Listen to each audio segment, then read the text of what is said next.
Mornings in the shop. It's Saturday, May 18th. On my board, I got a different color. I was just wondering how that's going to show up. So this is Mornings in the Shop with Buck. This is actually mornings practice. For me to practice, the more you do, the better you get, right? And that's what this is all about. The more you do, the better you get.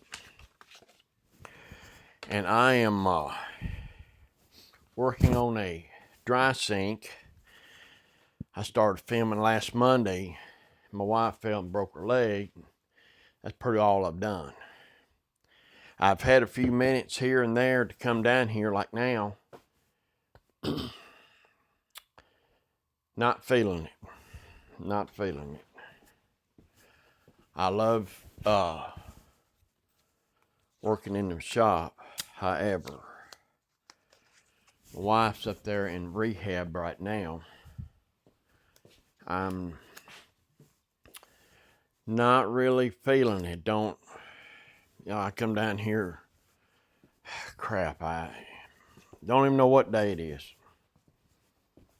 I know it's Saturday, but I came down here and worked on this for a few minutes, repairing this, and it blowed back out. So I'm gonna carve this down and do a better job. This is where that back screwed on here, and they just eat that up. So that's got to be repaired. Or you can forget that back, that kind of stuff. So I don't know.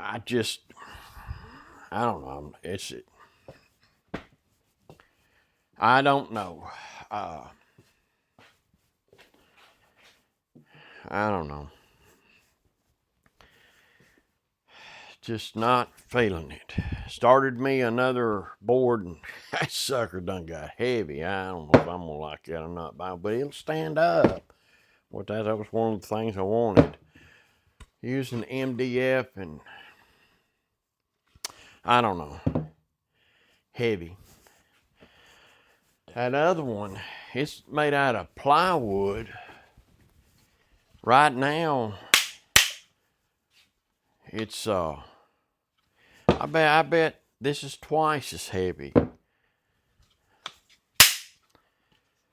I modify that right there, this thing will be fine. I don't know if I'm gonna, that sucker, I done got that so dang heavy. I don't know. Just out of gas. I did a little editing. I did a Friday shop talk. I've done the last few Fridays, and that's when I announced, everything going on. So I did some editing right there, and I just don't have the interest. Got to get her up and going. She can't go on her own. With that broke leg, she can't put no weight on it because it was a spiral break and it didn't meet. It's got to heal back and join one another. It's just meeting together in one spot, and the rest of it was frayed out. So she just don't have the strength. So looks like in that rehab place, I'm not impressed, not in the least. People working there, they're not interested in nothing. They're interested in come draw a check. That's all they're interested in. They don't care. So I'm about ready to just bring her home. They're not doing her any good. So I can work with her. I'm retired, so I can go work with her. I can beat what's got going on right now. They're not interested. Been there for 2 days. People come in that you've seen before. They've been in there before. Ain't got a clue why she's there. So I don't know. I do not know. I'm not impressed in the least. So like baiting, there's no telling what the insurance is paying for that. Them to do no better than they're doing. I mean, it's almost criminal. But here we are in the shop. I started not even do this. I still need to practice. That's why I do this, what we're doing right now. That's why I'm doing it, because of the practice. Practice being in front of the camera. Practice talking to the camera. And the better I get, naturally. I remember the first time I stood in front of the camera. Lordy, I mean, we're going to do a what I call a talking head in front of the camera. Talk 5 to 10 minutes on the subject for 30 straight days. That first day, oh, I struggled and finally just called it after 4 minutes. Oh, Lord have mercy. It's just not natural to stand in front of the camera, but it is amazing. It is amazing. I've learned in 67 years, it is mind-boggling of what a person can get used to. See, well, like right now, I'm pushing 7 minutes. Yeah, it's amazing. I've stood here and talked for 20 minutes before. But that first time, I'm telling you, I'll tell you something else. I'm out here working. That don't need to be right there. I'm out here working, yeah. And the camera's not rolling. This is for the camera.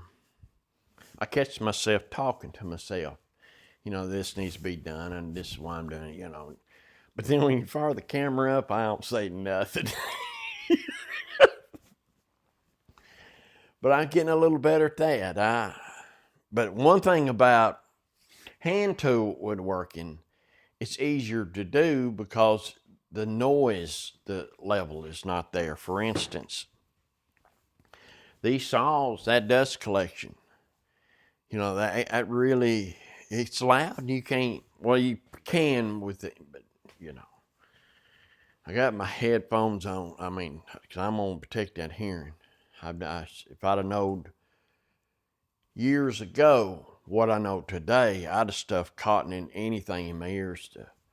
I run a bulldozer, a D7 bulldozer with straight pipe. At the end of the day, you're talking real loud, because, man, if I had any idea, I'd have stuffed paper towels, anything, cut off t-shirt stuck in my ear. Well, back then, you don't need that million. But if I knowed then what I know now in the ears, that stuff would have went. But you tell people, now you've lived through it, right? You tell people, and they look like you're crazy. Man, they ain't got a clue. But I will tell you this, if they live long enough, they'll understand what I'm talking about, because I done lived through it. And it's something else, knowing now, if I'd have known then, I'd listen to them old people a little better.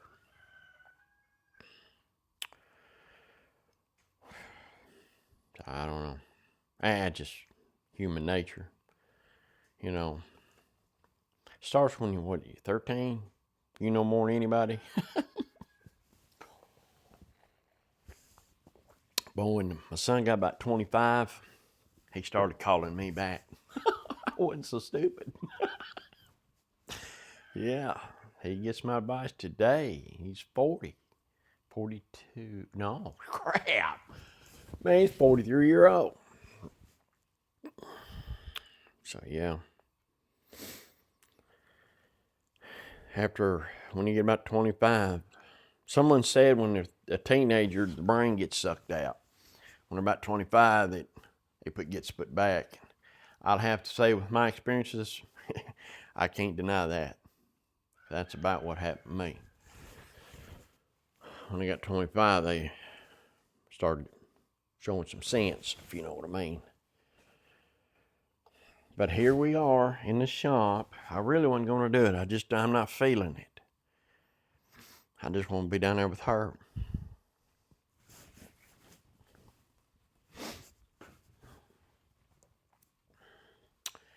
Yeah.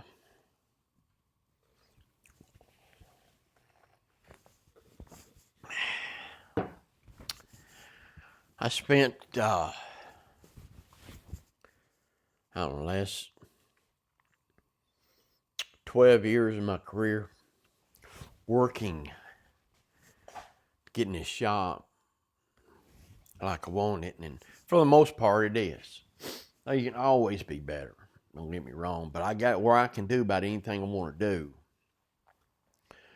And any method I want to use, whether you got belt sanders, drum sanders, disc sanders, rated alarm saws. Disappointed in that DeWalt right there.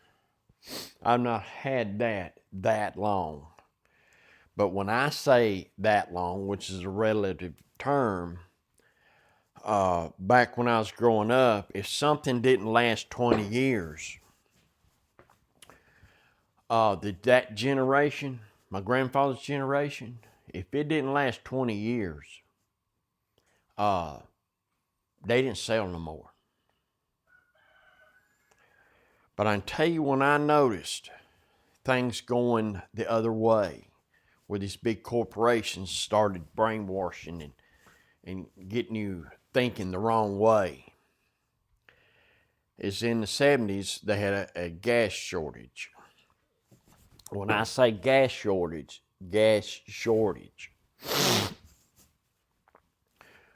And I would ride. My father worked for Shell Oil, and I would ride with him in the summers. And there was this, it was before I was driving, so it was early 70s. Well, I rode with him one time. We went up to Nashville to get a load of gas. He worked for a jobber, they call him, in Clarksville.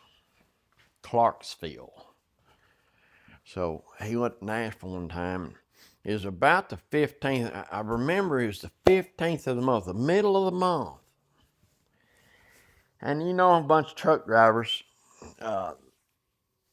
it takes a few minutes to get loaded, and they only had one or two spots. And they kind of gathered up that morning. They get out and they shoot the breeze and all. And this guy from inside come walking out. And remember, this is the middle of the month. And this gas shortage has been going on for a while, a little while. And he come out there and he got to talking to drivers that were there waiting to get loaded. He asked one of them, he said they give the jobbers the allotment. That's how they created the shortage. He asked one of them, he said, how much more can you pull this month? Where are you at? He said, I got this load and another piece, maybe not hardly half a load, and then I'll have all they'll let me have for this month. That's my allotment. And he asked another, and he liked that load. One guy didn't like a full load. And that was the consensus all the way around. So it looks like to me, looking back, knowing what I know now, that what they done, these jobbers, they have, of course, have a history of what they pull. They just cut it in half. So that guy undoubtedly that was there. He worked for Shell. Undoubtedly, he didn't have privy to the information. It was just the higher ups, if you know what I mean. Because he said, I can't figure this out. And of course now, all the truck driver money, that guy's got their undivided attention. What do you mean can't figure it out? He said, y'all seen that that lower part back there and all them gas tanks. When you get up there, you're top loaded then. When you get up there, look down through there, and you'll see all them tanks. Man, there was acres of them. Acres of tanks. There's no telling of the gallons of gas and all that they could hold. It'd been nice to know how many. It was up there because these things were, it was acres of these things. And you couldn't see it from where we were sitting there, but when you got up there and you got up on top of that truck, they had this rack you get up and you walk out in your truck and you had your hoses and you fill it up. It was top load. But when you're up there, you could see this was plain. It was acres of it.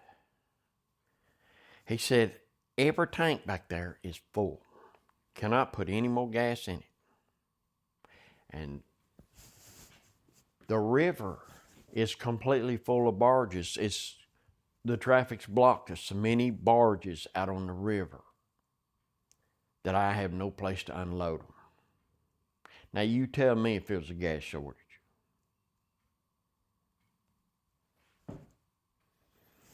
There was no gas shortage. But I do know this. Gas 35 cents. I worked at a little old grocery store, stock boy, pump a little gas. When I was just in high school, I got a job at this neighborhood store, and they sold gas, and they had a little butcher shop back there. And that's where I learned I did not want to be a butcher.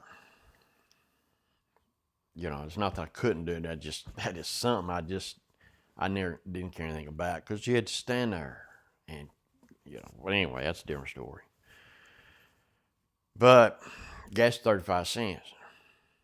It just took a jump to 50 cents, and people had the biggest fit. I mean, race, thank golly, bum race came. Only went back down 35 cents. It was not too long. Just a few months later, they had a gas shortage. Well, he got to $1 and never looked back, and they was happy to pay it. That right there is when things changed. The big corporations took over. So we can manipulate the people to where they want to. They will give anything for it. They figured it out. Yep. They figured it out. Most people living today don't remember that. His generations, when they're gone, see what they're doing. The media tells you what you need. They feel like you need to know, and the history don't mean nothing. So, anything happens, I guarantee you it is manipulated. And then you do have disasters. When they flew them planes in the towers, they have it. But these people that rig elections, I mean, there's no way you can spend a lifetime up in Washington and do the job they're doing and get reelected. They got to have some help. In this last election, they really figured it out. So if there's a disaster, I'm really surprised they ain't just, it must be because of election year coming up. With this Denali hitting that bridge. But it ain't over yet. They don't want to let a disaster go to waste. But see, on the towers, people don't realize what we lost. They passed that where they can spy on you. And they worded it in such a way that they can spy on you. So what you've done, they're allowed to lose because you're scared of something. You're scared of something. That's what it's all about. And the gas shortage, you were scared that you wasn't going to be able to go and do because you didn't have gas to put in your car. Now, look at what it is, $3.30-something around here. I'll tell you another one. And I noticed this with my granddaddy's age. That era. All right. Back then, you know how they got these signs out telling you how much their gas is costing? Well, that became a law. Back then, my granddaddy's, it was not. They didn't have to do that. You didn't know what they were selling gas for until you pull up to the pump and read it. Well, what had happened was, of course, I was young. I was probably 7, 8 years old, but I remember it just plain as day. Because I thought it was so odd. But now I understand what they were doing. They pull up to a gas station. My grandfather did. I'm riding. And we pull up there, and he put on the gas, and it was 23 cents a gallon. No, 24 cents a gallon. Remember, there's no signs telling you what it is before you get there. When he sees that, he hollers across the street. There's another gas station. There's people pumping gas over there. I said, what's the gas over there? 23 cents. Well, everybody over there where 24 cents threw a dang fit. They all gathered up and went across the street to give 23 cents for it. See, today, it ain't worth going across the street for a dime. People, it's worth going across the street for a penny. Because when you think about this a minute, you're selling gas. You're selling it today's prices, they say $3.35. Okay?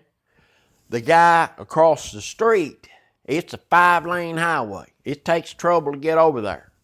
But he's selling it for $3.34.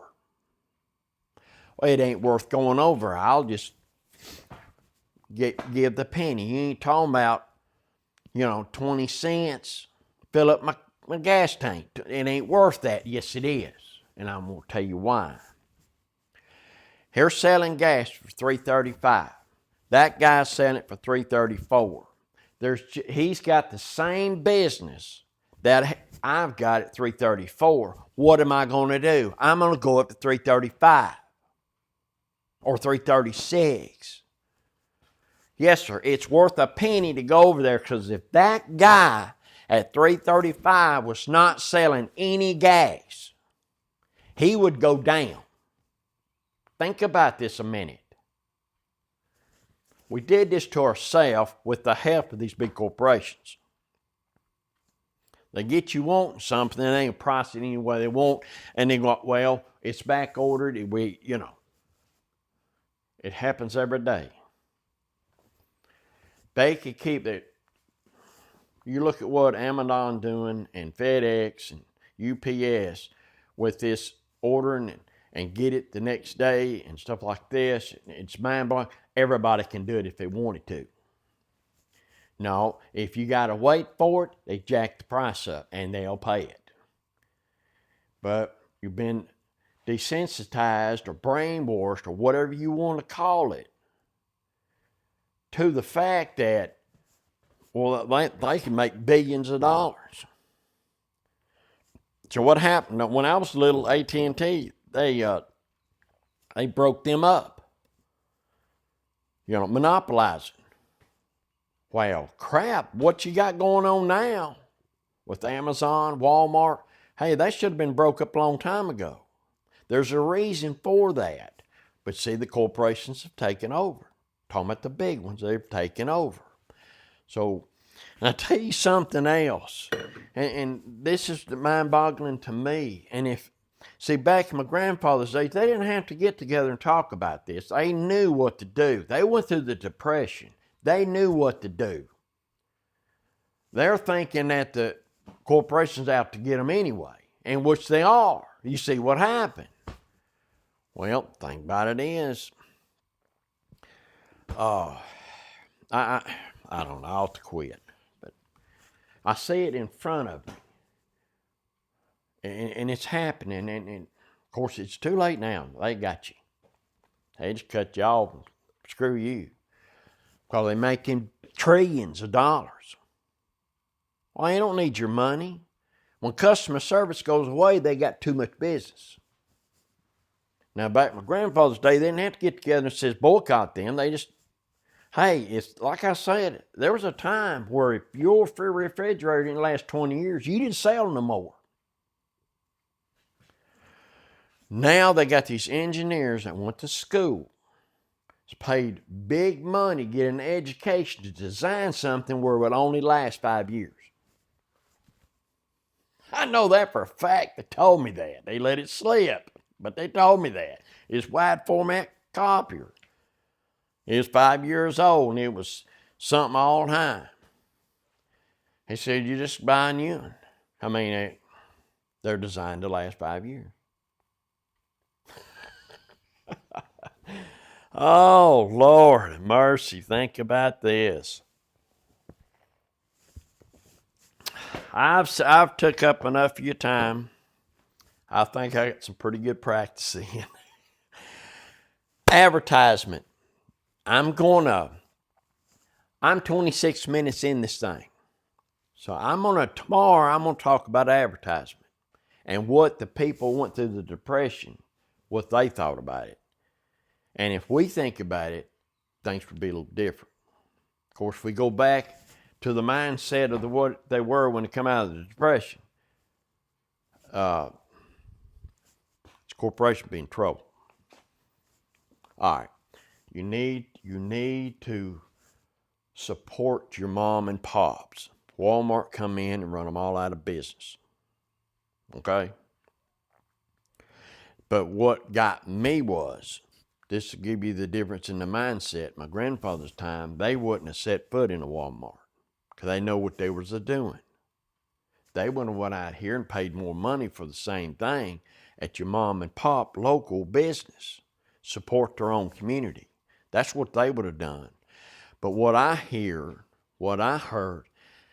how they were down talking Walmart, but where'd they go get their stuff?